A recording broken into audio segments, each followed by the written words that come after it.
नमस्कार दोस्तों, आज आपको क्रिमिनल प्रोसीजर कोड में कंप्लेंट केसेस के सारे प्रोसीजर के बारे में जानकारी देते हैं कि कंप्लेंट केस कब फाइल होता है और कब उसमें निर्णय किया जाता है।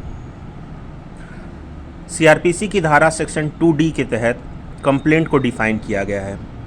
कंप्लेंट में ये कहा गया है कि मौखिक या लिखित तौर पर मजिस्ट्रेट के समक्ष दिया गया बयान कंप्लेंट के तौर पे माना जाएगा, यानी कि जो स्टेटमेंट रिटन या ओरल मजिस्ट्रेट के समक्ष दिया गया वो कंप्लेंट होता है। कंप्लेंट केसेस वो केसेस होते हैं जिसमें पार्टी पुलिस स्टेशन ना जाकर डायरेक्ट कोर्ट में ही मामले को दर्ज कराना चाहती है। जो मामले डायरेक्ट न्यायालय में दर्ज होते हैं उन्हें ही कंप्लेंट केसेस कहते हैं।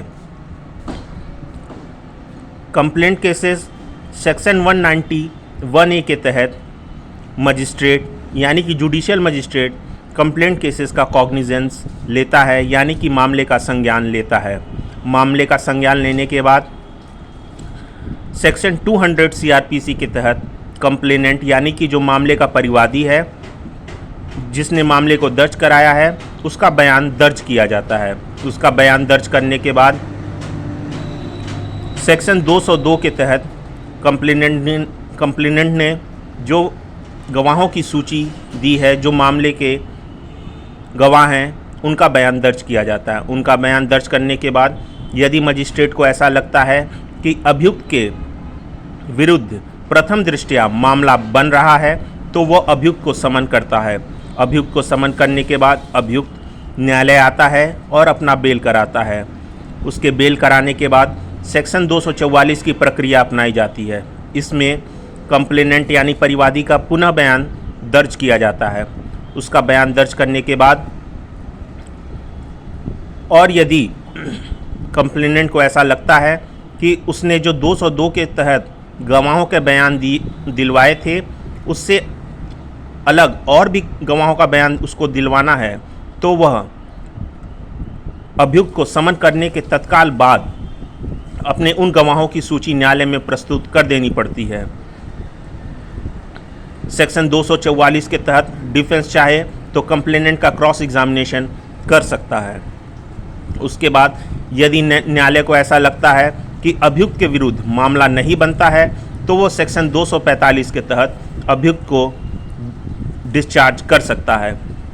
यदि मामला बन रहा है तो सेक्शन 246 की प्रक्रिया अपनाई जाती है।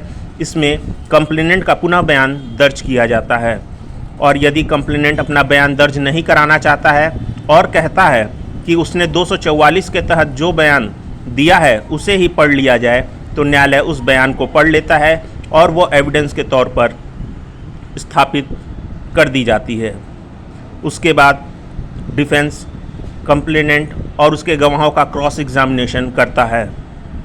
उसके बाद सेक्शन 247 की प्रक्रिया अपनाई जाती है, जिसमें डिफेंस का एविडेंस फिक्स किया जाता है। इसमें मुलजिम पक्ष का बयान दर्ज होता है और उसके गवाहों का बयान दर्ज होता है। ये सब गवाहों का बयान दर्ज होने के बाद, डिफेंस का बयान दर्ज होने के बाद, कंप्लेनेंट का बयान दर्ज होने के बाद दोनों पक्षों में आर्गूमेंट किया जाता है। उसके बाद सेक्शन 248 की प्रक्रिया अपनाई जाती है, जिसमें न्यायालय या तो अभियुक्त को एक्विट कर देगा या तो कन्विक्ट कर देगा, यानी उसे दोषमुक्त या रिहा या उसे सज़ा दे देगा। जैसा एविडेंस आएगा वैसा न्यायालय प्रक्रिया अपनाएगा, या तो अभियुक्त को दोषमुक्त कर देगा या तो सज़ा कर देगा। ये सारी प्रक्रिया कंप्लेंट केसेस की थी जो क्रिमिनल प्रोसीजर कोड में दर्ज है। और भी जानकारी प्राप्त करने के लिए मेरे चैनल को सब्सक्राइब, लाइक एवं शेयर करें। बहुत बहुत धन्यवाद।